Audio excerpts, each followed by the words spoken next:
বিজাতীয় দর্শনের সাথে আপোষ করে তারা ইসলামী খেলাফত বাস্তবায়ন করতে চায়। এই গুণটি না থাকার কারণে শত চেষ্টা করছে। বাংলাদেশ স্বাধীন হয়েছে 1971 সালে, এখন 2025 সাল। এই 54 বছর তারা প্রচেষ্টা চালিয়েছে, কিন্তু 54 বছরে 1% তারা কোনো বাস্তবায়ন করতে পারে না। এখানে কোনো যোগ্যতা লাগে না, এখানে কোনো দক্ষতা লাগে না, এখানে কোনো অভিজ্ঞতা লাগে না। জাস্ট নির্দিষ্ট একটা বয়স হলেই হয়ে যায়। সে নেশাখোর হলে কোনো আপত্তি নেই, সে সুদখোর হলে কোনো আপত্তি নেই, সে ঘুষখোর হলে কোনো সমস্যা নেই, সে ব্যভিচারী হলে কোনো সমস্যা নেই, সে দুর্নীতিবাজ হলে কোনো সমস্যা নেই, সে যদি জনগণের অর্থ আত্মসাৎ করে তবুও সমস্যা নেই। যদি অধিকাংশ মানুষ তাকে চায়, সে আইন প্রণেতা হয়ে যায়, বাংলাদেশ সংসদের পার্লামেন্টের সদস্য হয়ে যায়। তাদের মাধ্যমে এই দেশের আইন তৈরি হয়। নম্রতা তার থাকবে, কিন্তু সে দুর্বল হবে না। এরপরে তিনি বলছেন, যিনি হিসেবে হবেন কিন্তু কৃপণ হবেন না, যিনি দাতা হবেন কিন্তু অপচয়কারী হবেন না, এইরকম একজন ব্যক্তিকে খিলাফতের এই গুরু দায়িত্ব অর্পণ করা প্রয়োজন। এই আব্দুল্লাহ, এই নেতৃত্বের জন্য এমন একজন ব্যক্তি প্রয়োজন, খিলাফতের এই গুরু দায়িত্ব প্রদানের জন্য এমন একজন ব্যক্তি প্রয়োজন, যিনি শক্তিশালী কিন্তু অত্যাচারী নয়। গণতান্ত্রিক রাষ্ট্র ব্যবস্থায় রাষ্ট্রের প্রধান স্তম্ভ হলো তিনটি স্তম্ভের প্রথম দুইটা যেই সিস্টেমে চলে, দেশে যদি শান্তিপূর্ণভাবে পরিচালিত হয়, তাহলে বাকি একটি আইন বিভাগ যাদের মাধ্যমে পরিচালিত হয়, পার্লামেন্ট সদস্য আমরা যাদের বলছি, তারাও যদি সিলেক্টেড হয়, নিঃসন্দেহে বিচার বিভাগ এবং শাসন বিভাগে যেভাবে শৃঙ্খলার মাধ্যমে পরিচালিত হয়, তখন আইন বিভাগের সদস্য হিসেবে তাদের মাধ্যমেও দেশে শান্তিপূর্ণভাবে তাদের মাধ্যমে কাজ করা সম্ভব হবে। আহলে হাদিস আন্দোলন বাংলাদেশ, আসুন পবিত্র কুরআন ও সহিহ হাদিসের আলোকে জীবন গড়ি। আসসালামু আলাইকুম ওয়া রাহমাতুল্লাহি ওয়া বারাকাতুহু। ইন্নাল হামদুলিল্লাহ নাহমাদুহু ওয়া নাস্তাঈনুহু মা ইয়াহদিহিল্লাহু ফালা মুদিল্লা লাহু ওয়া মান ইযলিলহু ফালা হাদিয়া লাহু ওয়া আশহাদু আল্লা ইলাহা ইল্লাল্লাহু ওয়াহদাহু লা শারীকা লাহু ওয়া আশহাদু আন্না মুহাম্মাদান আবদুহু ওয়া রাসূলুহু আরসালাহু বিল হাক্কি বাশীরাও ওয়া নাযীরা। أما بعد فأعوذ بالله من الشيطان الرجيم إن الله يحب الذين يقاتلون في سبيله صفا كأنهم بنيان مرصوص। নির্ভেজাল তাওহীদের ঝান্ডাবাহী দেশের অনন্য যুব সংগঠন বাংলাদেশ আহলে হাদিস যুব সংঘ দিনাজপুর পূর্ব সাংগঠনিক জেলা কর্তৃক আয়োজিত আজকের এই কেন্দ্রীয় কর্মসূচির অংশ হিসাবে যুব সমাবেশ 2025-এর সম্মানিত সভাপতি আমাদের মাঝে উপস্থিত হয়েছেন।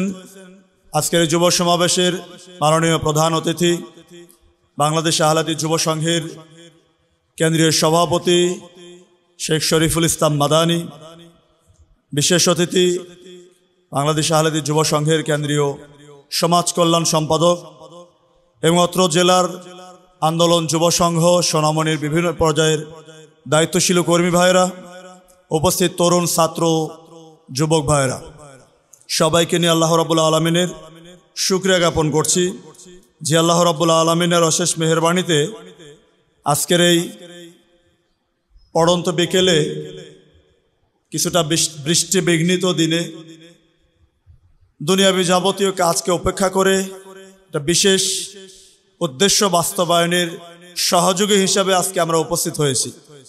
যে আল্লাহ রাব্বুল আলামিন তৌফিক দান করেছেন, তারই বারগাহে শুকরিয়া আদায় করছি আলহামদুলিল্লাহ।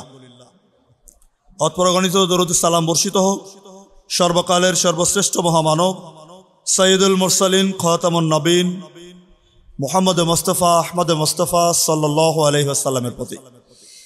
সুপ্রিয় ভ্রাতৃমণ্ডলী,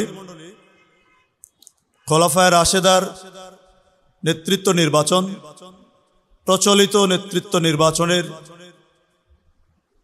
তফাৎটা কি এবং যুবকদের করণীয়, এই শিরোনামকে সামনে নিয়ে একদম স্বল্প সময় বলা যায় আজকের আলোচনা পেশ করার প্রয়াস পাবো ইনশাআল্লাহুল আজিজ। রাসূলুল্লাহ সাল্লাল্লাহু আলাইহি সাল্লাম মৃত্যুবরণ করলেন। এরপরে 30 বছর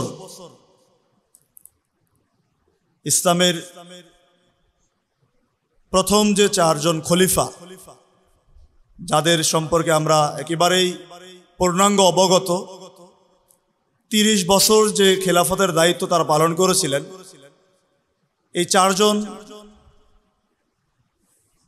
খলিফা কিভাবে মনোনীত করা হয় বা নির্বাচন করা হয়েছিল।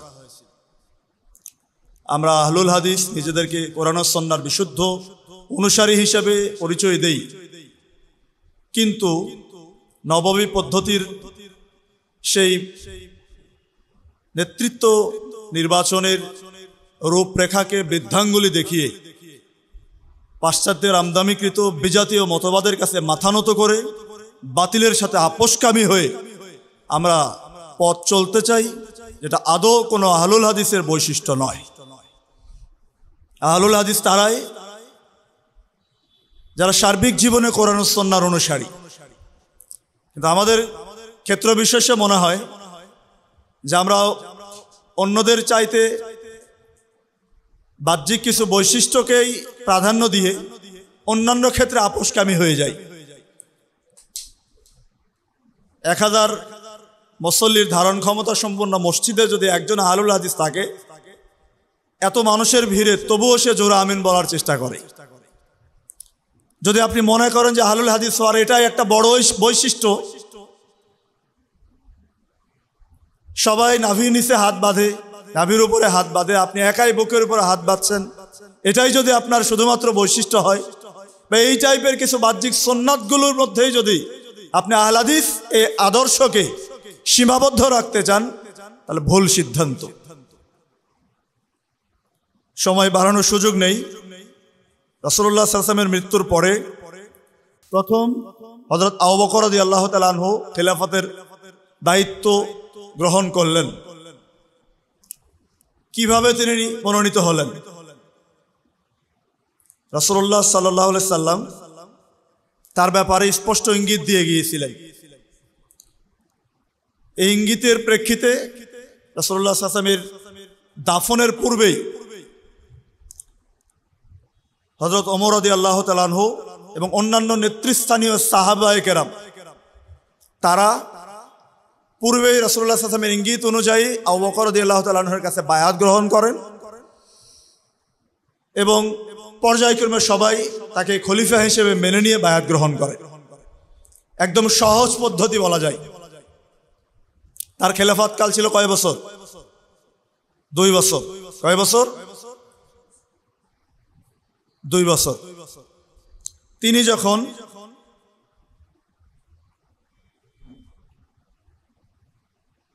খেলাফতের শেষ সময়ে পরবর্তী খলিফা কে হবেন এই বিষয়ে তিনি পদক্ষেপ নিয়েছিলেন। তিনি একদম পরিষ্কারভাবে তার পরবর্তী খেলাফতের দায়িত্ব কে গ্রহণ করবেন, কাকে এই ভার দেওয়া হবে, তিনি পূর্বেই পরামর্শ করে নাম ঘোষণা করে দিয়েছিলেন যে হযরত ওমর রাদিয়াল্লাহু তাআলা আনহুকে দায়িত্ব দেওয়া। ফলে তার মৃত্যুর পরে খেলাফতের দায়িত্ব গ্রহণ করেন কে? দ্বিতীয় খলিফা। একটু কথা বলেন না, একদম জমে বসে থাকলে হবে যুবকরা। দ্বিতীয় খলিফা হলেন হযরত ওমর ফারুক রাদিয়াল্লাহু তাআলা আনহু। তার খেলাফত কাল কয় বছর ছিল? 10 বছর। জাযাকাল্লাহ খায়রান। তিনি দায়িত্ব পালন করেছেন একাধারে 10 বছর। তার সময়ের পরিধি ব্যাপ্তি আপনারা জানেন। তিনি তার পরবর্তী খলিফা কাকে মনোনীত করবেন, কিভাবে সেটা হবে, এই নিয়ে চিন্তিত। কি করা যায়? ইবনে ইসহাক ইমাম জুহরি থেকে এবং জুহরি ইবনে আব্বাস থেকে বর্ণনা করছেন। তিনি বলছেন যে একদিন ওমর রাদিয়াল্লাহু তাআলা আনহু খুবই দুশ্চিন্তাগ্রস্ত দেখলাম তাকে। চিন্তায় কি করবেন, তখন তাকে এই বিষয়টা নিয়ে তার সাথে আলাপ হলো। উনি বলছেন, আমি বুঝতে পারছি না যে খিলাফতের এই গুরু দায়িত্ব কার উপরে অর্পণ করা যাবে, কাকে দায়িত্ব দেব, এই বিষয়টা আমি বুঝে উঠতে পারছি না, এই কারণে আমি চিন্তিত। তখন তাকে জিজ্ঞেস করা হলো যে আলী রাদিয়াল্লাহু তাআলা আনহু সম্পর্কে আপনার অভিমতটা কি?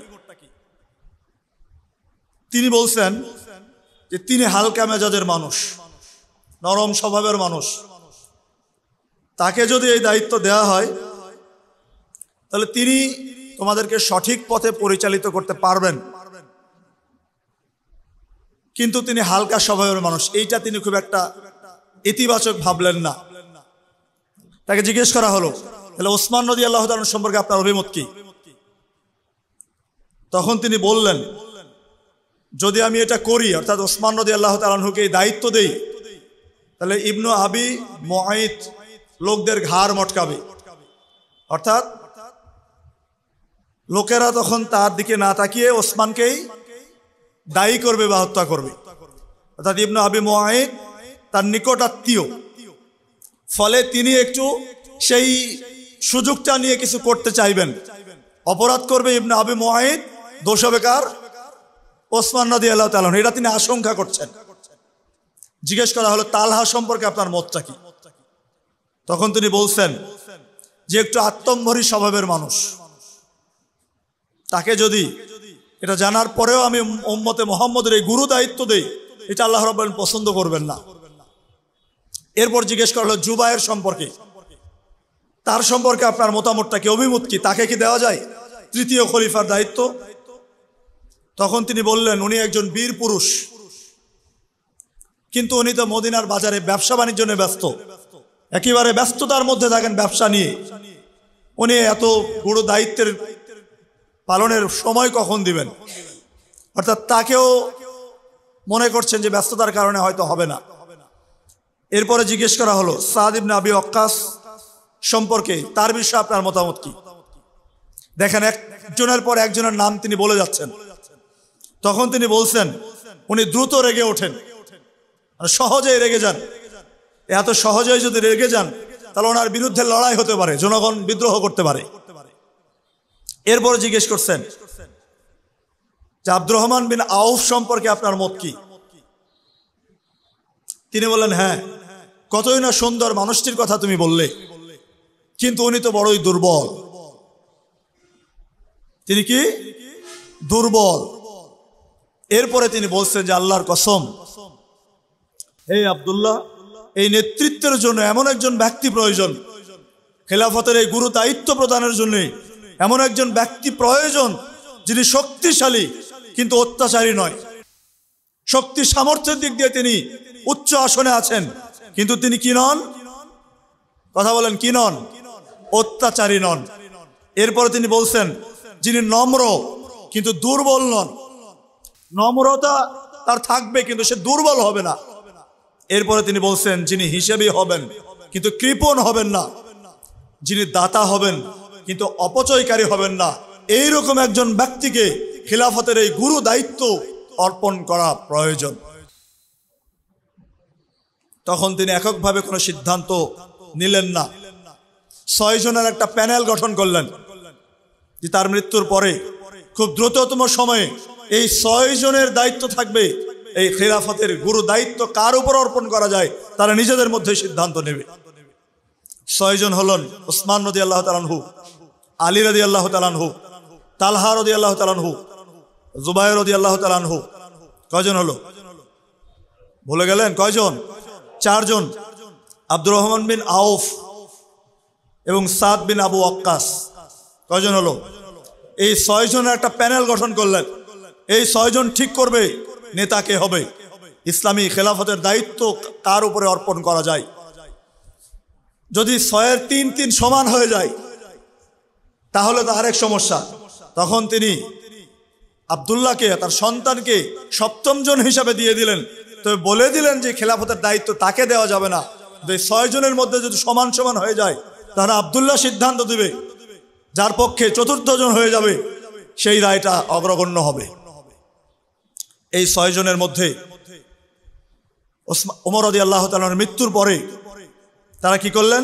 আব্দুর রহমান বিন আউফ 6 জনের একজন, বাকি 5 জনকে ডাকলেন, ডেকে এবারে বলছেন যে আপনারা নেতৃত্বকে 6 জন থেকে 3 জনের মধ্যে সমর্পণ করুন। 6 জনের মধ্যে তো একজন হবে, এই 6 জন থেকে 3 জনের মধ্যে, মানে একজন আরেকজনের উপর ছেড়ে দেন, তাহলে 3 জন হবে, সেখান থেকে নির্বাচন করাটা সহজ হবে। তখন জুবায়ের তার স্বীয় নেতৃত্বটাকে আলী রাদিয়াল্লাহু তাআলা অর্পণ করলেন। তিনি নিজেকে সরিয়ে নিলেন। তালহা তার নেতৃত্বটাকে অর্পণ করলেন ওসমান রাদিয়াল্লাহু তাআলার উপরে, তিনি নিজেকে সরিয়ে নিলেন।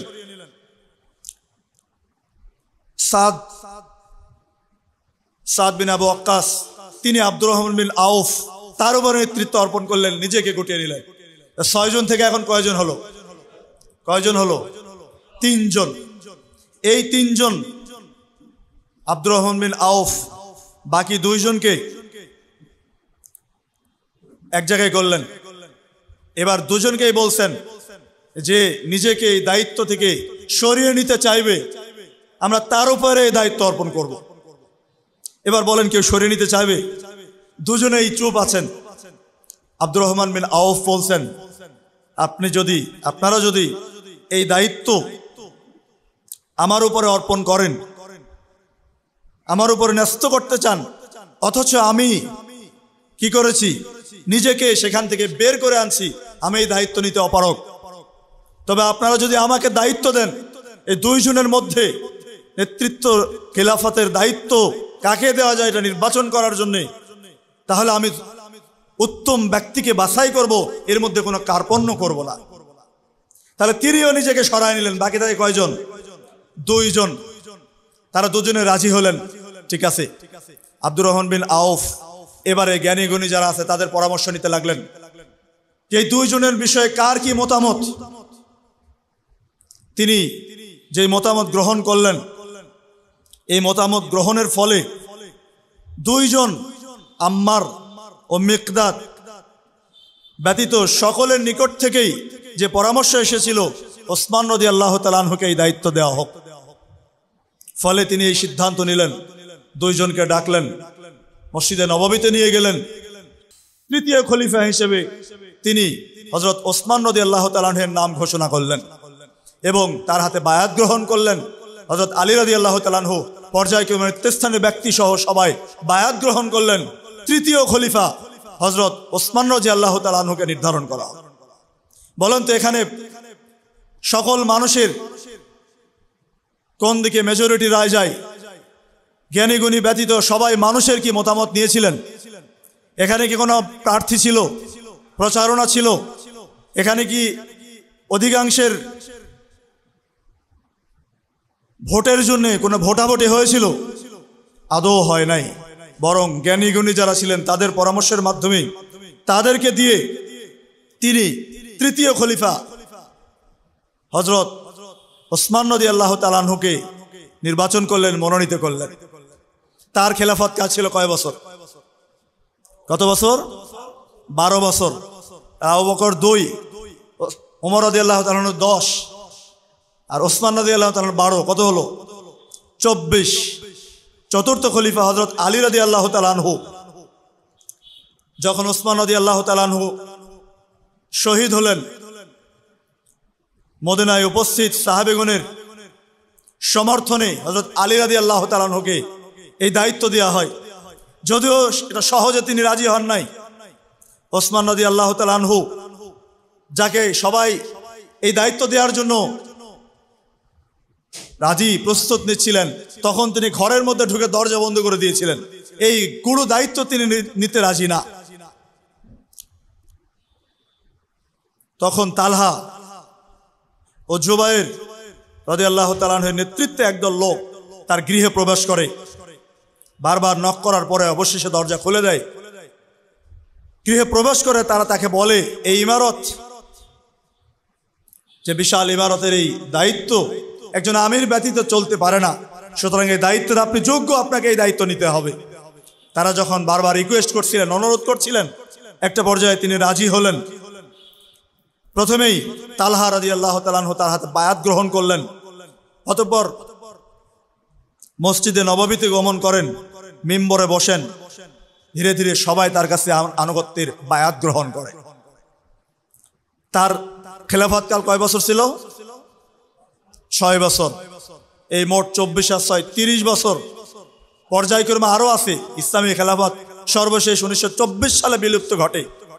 আমরা প্রথম 4 জন খলিফা বিশ্বের ইতিহাসে উজ্জ্বল দৃষ্টান্ত যারা রেখে গিয়েছিলেন নবী রাসূলদের পরে, তাদের এই 30 বছরের নেতৃত্বের মধ্যে প্রচলিত গণতান্ত্রিক সিস্টেমের মতো কোনো ভোটাভুটির মাধ্যমে কি নেতৃত্ব নির্বাচন হয়েছিল?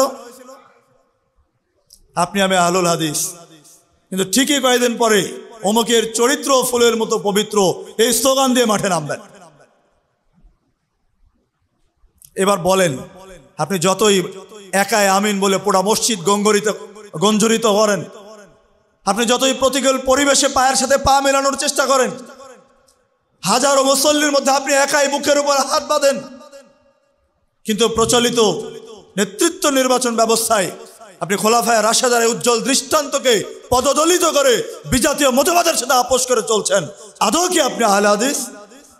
অথচ আপনি আহলে হাদিস দাবি করছেন, প্রশান্তির ঢেকুর তুলছেন, মনে করছেন যে আপনি আহলুল হাদিস হয়ে জান্নাতে ঢুকেই গেছেন, শুধু মৃত্যু বাকি। জি না। এবার আসেন, সময় তো আসলে খুবই কম। প্রচলিত যে নেতৃত্ব নির্বাচন, এই নেতৃত্ব নির্বাচন হচ্ছে বিজাতীয় মতবাদের মাধ্যমে, ঠিক না? যেটাকে আমরা ডেমোক্রেসি বলছি, গণতন্ত্র। এই নেতৃত্ব নির্বাচন ব্যবস্থায় বাংলাদেশে গণতান্ত্রিক রাষ্ট্র ব্যবস্থায় রাষ্ট্রের প্রধান স্তম্ভ হলো তিনটা। কয়টা? তিনটা। এক, বিচার বিভাগ; দুই, শাসন বিভাগ; তিন, আইন বিভাগ। বিচার বিভাগ এবং শাসন বিভাগের যারা প্রধান হন তারা রাষ্ট্রপতি কর্তৃক মনোনীত হন। প্রধান বিচারপতিকে আপনার ভোট লাগে? পুলিশ প্রধান নির্বাচন করতে গিয়ে আপনার ভোট লাগে? লাগে না। তিনটা স্তম্ভের প্রথম দুইটা কিন্তু সিলেক্টেড, রাষ্ট্রপতি কর্তৃক সেখানে মনোনয়ন দেওয়া হয়, তিনি প্রধান বিচারপতি হন, পর্যায়ক্রমে তিনি বিচারপতি নিয়োগ দেন। সেখানে যোগ্যতা লাগে, সেখানে দক্ষতা লাগে, সেখানে অভিজ্ঞতা লাগে, নির্দিষ্ট একটা ক্রাইটেরিয়া ফলো করে যোগ্যতার ভিত্তিতে সেখানে মনোনীত করা হয়। বাকি থাকে একটা, আইন বিভাগ।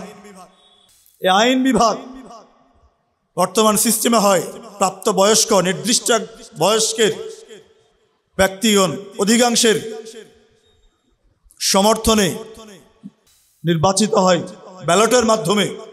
এখানে কোনো যোগ্যতা লাগে না, এখানে কোনো দক্ষতা লাগে না, এখানে কোনো অভিজ্ঞতা লাগে না, জাস্ট নির্দিষ্ট একটা বয়স হলেই হয়ে যায়। সে নেশাখোর হলে কোনো আপত্তি নেই, সে সুদখোর হলে কোনো আপত্তি নেই, সে ঘুষখোর হলে কোনো সমস্যা নেই, সে ব্যভিচারী হলে কোনো সমস্যা নেই, সে দুর্নীতিবাজ হলে কোনো সমস্যা নেই, সে যদি জনগণের অর্থ আত্মসাৎ করে তবুও সমস্যা নেই। যদিও অধিকাংশ মানুষ তাকে চায়, সে আইন প্রণেতা হয়ে যায়, বাংলাদেশ সংসদের পার্লামেন্টের সদস্য হয়ে যায়, তাদের মাধ্যমে এই দেশের আইন তৈরি হয়। একজন স্বশিক্ষিত বলা যায়, অল্প শিক্ষিত বলা যায়, দুর্নীতি, বাটপার, নেশাখোর, বিড়িখোর, জুয়াখোর, ব্যভিচারী, জেনাকারী, বহু এরকম ব্যক্তি পত্রিকায় প্রকাশিত হয়। তারা আইন তৈরি করে, আর যারা প্রয়োগ করবে তাদের জন্য বিসিএস ক্যাডার হওয়া শর্ত, কি তাই না? তা আইন তৈরি করা কঠিন কাজ, একটা আইন লেখা আছে, এটা বাস্তবায়ন করা কঠিন কাজ। নিঃসন্দেহে আইন তৈরি করাটা কঠিন, কারণ আইন তৈরি করার জন্য বিচক্ষণ ব্যক্তি দরকার, অভিজ্ঞ ব্যক্তি দরকার, যোগ্যতা সম্পন্ন ব্যক্তি দরকার। অথচ সেখানে আইন তৈরি করার জন্য রিক্সাওয়ালা, ভ্যানওয়ালা, মুচি, মেথর, এরা যদি অধিকাংশ সাপোর্ট দেয়, আর উচ্চ শিক্ষিত কামিল পাস, ফাজিল পাস, পিএইচডিধারী, মাস্টার পাস, তারা যদি একদিকে সাপোর্ট দেয়, সংখ্যা তারা কম হয়, সেটা বাতিল। সুতরাং এই তিনটি স্তম্ভের প্রথম দুইটা যেই সিস্টেমে চলে, দেশে যদি শান্তিপূর্ণভাবে পরিচালিত হয়, তাহলে বাকি একটি আইন বিভাগ যাদের মাধ্যমে পরিচালিত হয়, পার্লামেন্ট সদস্য আমরা যাদের বলছি, তারাও যদি সিলেক্টেড হয়, নিঃসন্দেহে বিচার বিভাগ এবং শাসন বিভাগে যেভাবে শৃঙ্খলার মাধ্যমে পরিচালিত হয়, তখন আইন বিভাগের সদস্য হিসেবে তাদের মাধ্যমেও দেশে শান্তিপূর্ণভাবে তাদের মাধ্যমে কাজ করা সম্ভব হবে। কিন্তু আমরা তো চাই না, আমরা ব্যতিব্যস্ত হয়ে যাই প্রচলিত ওই ডেমোক্রেসি সিস্টেম নিয়ে। ডেমোক্রেসির আধুনিক সংজ্ঞা আমেরিকার সাবেক প্রেসিডেন্ট আব্রাহাম লিঙ্কন তিনি দিয়েছেন। এটা কি আসলে? Democracy is the government by the people, of the people and for the people. Democracy তথা গণতন্ত্র হচ্ছে মানুষের দ্বারা, মানুষের জন্য, মানুষের প্রভুত্ব ভিত্তিক শাসন ব্যবস্থার নাম, সেটা হচ্ছে গণতন্ত্র। ইসলাম হচ্ছে আল্লাহর প্রেরিত ওহীর বিধান। আপনি পাক্কা ইমানদার দাবি করছেন, আপনি আল্লাহ প্রদত্ত ওহীর বিধান মানবেন, কোরআন ও সুন্নাহ মানবেন, নাকি মানুষের মস্তিষ্ক প্রসূত চিন্তা দিয়ে তৈরি এই বিজাতীয় মতবাদকে আপনি মেনে চলবেন? যদি আপনি জান্নাতের আকাঙ্ক্ষী হন, অবশ্যই আপনাকে বিজাতীয় মতবাদ বর্জন করে আল্লাহ প্রদত্ত ওহীর বিধানের কাছে আত্মসমর্পণ করতে হবে। সেটাই হবে আপনার আমার জন্য কল্যাণকর। আহলে হাদিস আন্দোলন বাংলাদেশ ও বাংলাদেশ আহলে হাদিস যুব সংঘ প্রচলিত এই সিস্টেমকে আদৌ গ্রহণ করে না। সেই খোলাফায়ে রাশেদার 4 জন শ্রেষ্ঠ খলিফার নির্বাচন ব্যবস্থা আমরা জানলাম, সেই নির্বাচন ব্যবস্থার দিকে আমরা ফিরে যেতে চাই। যেমন পুলিশ প্রধান হওয়ার জন্য সাধারণ জনগণের ভোট লাগে না, প্রধান বিচারপতি হওয়ার জন্য যেমন সাধারণ জনগণের ভোট লাগে না, ঠিক আইন প্রণেতা হিসেবে এদেশের পার্লামেন্ট সদস্য যারা হবে তাদেরও জনগণের ভোটের কোনো প্রয়োজন নাই। এদেশের জ্ঞানীগুণী অভিজ্ঞ বিচক্ষণ ব্যক্তিদের পরামর্শের মাধ্যমে সেখানে মনোনীত হবে, তাদের মাধ্যমে দেশ শান্তিপূর্ণভাবে চলবে। এটাই ইসলামী সিস্টেম। সর্বশেষ যে বিষয়টা আপনার প্রশ্ন আসতে পারে, আপনি এখন মনে করছেন যে এই সিস্টেমে যদি আমরা চেষ্টা চালাই তাহলে প্রচলিত ডেমোক্রেসি ছাড়া আমরা ইসলামী খেলাফা কায়েম করব কিভাবে? আমরা তো ইসলামী খেলাফা কায়েমের স্বপ্ন নিয়েই বাংলাদেশ আহলে হাদিস যুব সংঘ সমাজ সংস্কারের ময়দানে নেমেছে। আমরা দাবি করছি আমাদের রাজনীতি ইমারত খিলাফত, কিন্তু সেই ইমারতে খিলাফত বাস্তবায়ন হবে কিভাবে যদি আমরা এই প্রচলিত ভোট সিস্টেমের মাধ্যমে রাজনৈতিক ক্ষমতা অর্জন না করি? তাহলে পদ্ধতিটা কি, কিভাবে সম্ভব?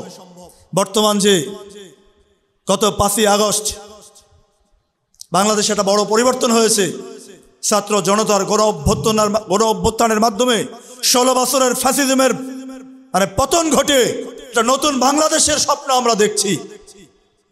বলেন তো, বাংলাদেশের বর্তমান প্রধান উপদেষ্টা সহ যারা উপদেষ্টা মণ্ডলী আছেন তারা কি আপনাদের ভোটে নির্বাচিত? এদেশের মানুষের অধিকাংশ মানুষের ভোটে তারা মনোনীত? তা আপনার চোখের সামনে যদি আল্লাহ রাব্বুল আলামিন বিজাতীয় সংস্কৃতিকে পদদলিত করে আপনার চোখের সামনে এই পরিবর্তন ঘটাতে পারেন, তা আপনি যদি আল্লাহর উপর পূর্ণ ভরসা করে নববী পদ্ধতিতে খেলাফত প্রতিষ্ঠার জন্য সর্বাত্মক প্রচেষ্টা চালান, আল্লাহ রাব্বুল আলামিন কি পারে না আপনার এই প্রচেষ্টার সফলতা দান করতে? অবশ্যই পারেন। কিন্তু আমরা তো সেই ঈমান নাই, আমরা তো সেই আমল নাই, আমরা তো সেই আপোষহীন নীতি নাই। ইসলামিক খেলাফা তাদের মাধ্যমে বাস্তবায়ন হবে যাদের 3টা বৈশিষ্ট্য থাকবে। আমি শেষ করে দিচ্ছি। 3টা বৈশিষ্ট্য আছে।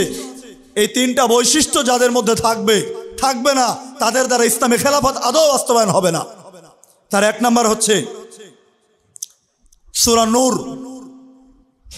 24 নম্বর সূরার 55 নম্বর আয়াতের একটা অংশ আল্লাহ রাব্বুল আলামিন বলছেন, আল্লাহ রাব্বুল আলামিন ওয়াদা দিয়েছেন পৃথিবীতে তাদেরকে শাসন ক্ষমতা দান করবেন। কাদেরকে? এখানে 2টা গুণ বলেছেন।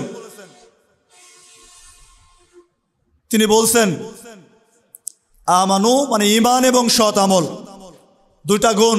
যাদের মধ্যে ঈমান থাকবে, বিশুদ্ধ ঈমান, যাদের মধ্যে সৎ আমল থাকবে। তাহলে বিশুদ্ধ ঈমান থাকতে হবে, সৎ আমল থাকতে হবে। এবার আপনি বলবেন যে আমরা তো ঈমানও এনেছি, আমরা তো সৎ আমলও করছি, সালাত আদায় করছি, সিয়াম পালন করছি, এগুলো তো আমরা করছি, কিন্তু আমাদের দ্বারা তো বাস্তবায়ন হচ্ছে না।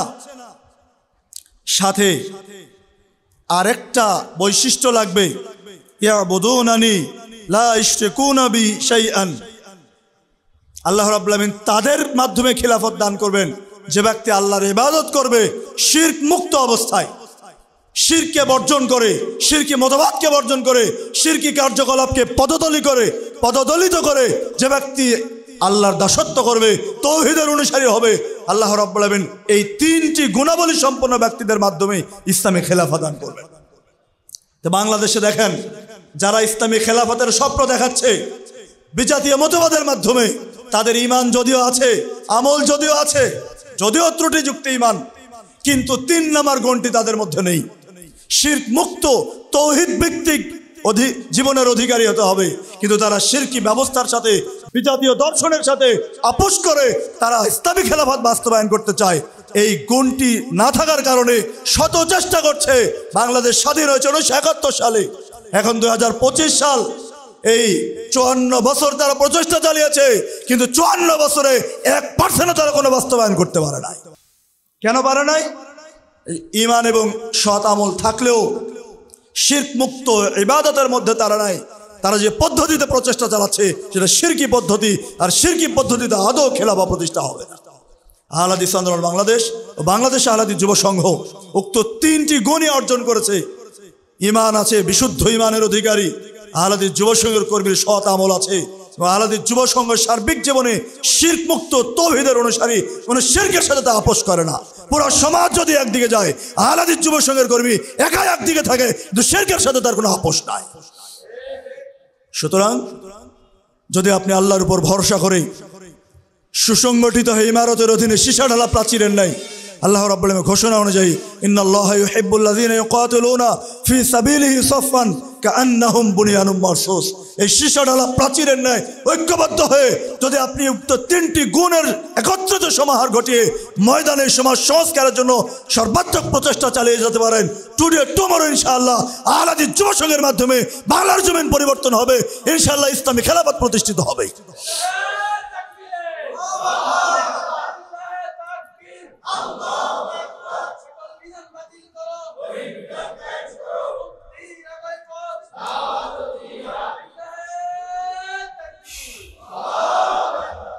প্রিয় বন্ধুরা আমার, সর্বশেষ একদম ছোট্ট করে, আপনি বিশেষ করে এখানে যারা উপস্থিত আছেন অধিকাংশই দায়িত্বশীল, অধিকাংশ এক একজন নেতার জন্য বিশেষ 6টা গুণ প্রয়োজন।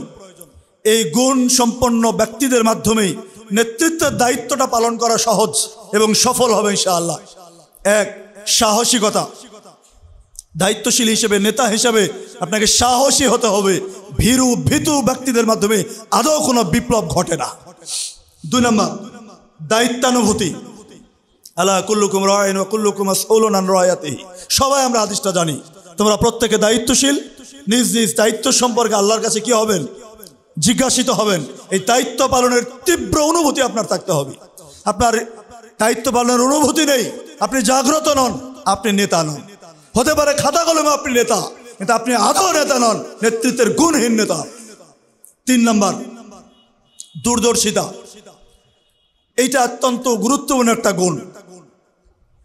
যদি ছোট্ট করে একটা ঘটনা বলি, ফিলিস্তিনের ক্ষমতাসীন আমালেকা সম্রাট জালুতের বিরুদ্ধে যুদ্ধে যাবার সময় তালুত তিনি এখানে একটা পরীক্ষা করছেন। তার সাথে যে সৈন্য ছিল, পিপাসার্ত সৈন্য, নদী পার হওয়ার সময় তিনি পরীক্ষা করছেন কতজন সৈন্য একনিষ্ঠভাবে দায়িত্ব পালন করবেন। তিনি নির্দেশ দিলেন 1 অঞ্জলি পানির বেশি কেউ পান করতে পারবে না। যদি পিপাসার্ত অবস্থায় থাকো, এখানে পানি পানের জন্য প্রয়োজনে 1 অঞ্জলি পান করতে পারবে। নেতৃত্বের পক্ষ থেকে নির্দেশ হচ্ছে বেশি না। পরে দেখা গেল ইসরায়েলি বর্ণনা অনুযায়ী 80,000 সৈন্য ছিল। এই 80,000 সৈন্যের মধ্যে মাত্র 300 জন বা তার কিছু বেশি সংখ্যক ব্যক্তি সৈন্য তারা এই নির্দেশ পালন করেছিলেন। বাকি সবাই 1 অঞ্জলির বেশি পানি পান করেছে। তিনি বুঝে গেলেন যে এই অভিযানে এত সৈন্য আমার আছে, কিন্তু নিবেদিত প্রাণ ত্যাগী আপোষহীন সৈন্য কয়জন তিনি বুঝে গেলেন। এটা তার দূরদর্শিতা। নেতা হিসাবে আপনাকে দূরদর্শী হতে হবে। 4 নম্বর, প্রজ্ঞা। 2 জন মহিলার 2টা সন্তান ছিল, ছোট্ট দুগ্ধপোষ্য। নেকড়ে বাঘ এসে একজনের সন্তান নিয়ে গেছে। দুজনেই দাবি করছেন সন্তান আমার। উপায় কি চিনার? কথা বলতে পারে না বাচ্চা, চিনতে পারবেন? বিচার নিয়ে গেলেন দাউদ আলাইহিস সালামের কাছে। দুজনেই দাবি করছেন সন্তান আমার। দাউদ আলাইহিস সালাম দুজনের জবানবন্দি নিলেন। বিবরণ শুনে তিনি মনে করলেন যে সন্তানটা বড়জনের হবে। তিনি রায় দিয়ে দিলেন যে সন্তান বড়জনকে দিয়ে দেওয়া হোক। তারা যাচ্ছেন, সুলাইমান আলাইহিস সালাম তাদের ডাকলেন। দাউদ আলাইহিস সালাম আর সুলাইমান আলাইহিস সালামের সম্পর্ক কি? পিতা পুত্রের। রায় দিয়েছেন কে? পিতা। এবার সন্তান ডাকছেন। দুজনকে ডাকানো হলো। বলছেন একটা ছুরি নিয়ে আসো, আমি এই সন্তানকে কেটে 2 খণ্ড করব, 2 জনকে 2 টুকরা দিয়ে দিব। যখন এই কথা বলছেন, ছোটজন আর ছোট মা এসে বলছেন, আল্লাহ আপনার প্রতি রহম করুন, আপনি তাকে কাটবেন না, হত্যা করবেন না। এই সন্তান বড়জনের, আপনি বড়জনকেই দিয়ে দেন। এবার বলেন তো সন্তান কার? ছোটজনের। পিতা রায় দিলেন বড়জনের পক্ষে, সন্তান বলছেন না এই সন্তান হচ্ছে ছোটজনের, সুতরাং ছোটজনকে দিয়ে দেওয়া হোক। তিনি ন্যায় বিচার করলেন। এটা হলো প্রজ্ঞা। আপনি দায়িত্বশীল হিসেবে এই গুণ, নেতা হিসাবে আপনার এই গুণ থাকতে হবে। 5 নম্বর আমানতদারিতা। আমানতদারি, দায়িত্ব একটা আমানত। আমরা মনে করি 10 টাকা রাখতে দিয়েছি, এইটা রাখাটাই শুধু আমানত। আপনার দায়িত্বশীল, আপনি পালন করেন না, আপনি খেয়ানতকারী। আপনার সাধ্য আছে, সামর্থ্য আছে আপনার এই দায়িত্ব পালন করার, কিন্তু আপনি করছেন না, অলসতা করে, অবজ্ঞা করে, অবশ্যই আপনি খেয়ানতকারী। নেতৃত্ব একটা আমানত। সুতরাং নেতা হিসেবে আপনি আমানতদার হতে হবে। সর্বশেষ যে গুণটা 6 নম্বর, কর্মী পরিচর্যা। কর্মীকে নার্সিং করতে হবে। যদি কর্মীর সাথে আপনার সম্পর্ক যত গাঢ় হবে, কর্মীকে যত বেশি আপনি কাজ দিবেন, কর্মীকে যত বেশি আপনি কাছে রাখবেন, কর্মীকে যত বেশি আপনি কাজে লাগাবেন, সেই কর্মী আপনার তত বেশি সক্রিয় হবে। নেতা হিসেবে আপনি তখন সফল হবেন। কিন্তু কর্মীকে আপনি পরিচর্যা করছেন না, কাজ দিচ্ছেন না, তাকে ফলো আপ করছেন না, তার খোঁজ খবর নিচ্ছেন না, শুধু দায়িত্ব পালনের জন্য আপনি প্রেশার ক্রিয়েট করছেন। জি না, তার সুখে দুঃখে আপনার সাথী হতে হবে। কর্মী যেন আপনার কাছে আশ্রয়স্থল পায়, সে যত সংকটেই পড়ুক আপনার কাছে যেন সে আস্থার জায়গা পায়, আপনার কাছে যেন সে পরামর্শ পায়, আপনার কাছে যেন সে গাইডলাইন পায়, আপনার কাছে যেন সঠিক দিক নির্দেশনা পায়, আপনাকে যেন সে অভিভাবক মনে করে। এই কর্মীকে যত বেশি আপনি পরিচর্যা করবেন, সেই কর্মী তত বেশি সক্রিয় হবে, দক্ষ হবে। প্রিয় বন্ধুরা আমার, এই 6টি গুণের মাধ্যমে যদি আপনি নিজেকে সমৃদ্ধ করতে পারেন, দায়িত্বশীল হিসেবে নেতৃত্বের জায়গা থেকে আপনি ইনশাআল্লাহ সফল হবেন। পরিশেষে বাংলাদেশ আহলেদিস যুব সংঘ কেন্দ্রীয় সংগঠনের পক্ষ থেকে আন্তরিক ধন্যবাদ এবং মোবারকবাদ জানাচ্ছি। আগামী 12 জুলাই ঢাকা ইঞ্জিনিয়ার্স ইনস্টিটিউশন মিলনায়তনে ইনশাআল্লাহ কেন্দ্রীয় কর্মী সম্মেলন অনুষ্ঠিত হবে। সকাল 9টায় শুরু হয়ে সন্ধ্যা পর্যন্ত চলবে ইনশাআল্লাহ। ইতিমধ্যে আপনাদের জেলায় কুপন এসেছে, কর্মীর কোটা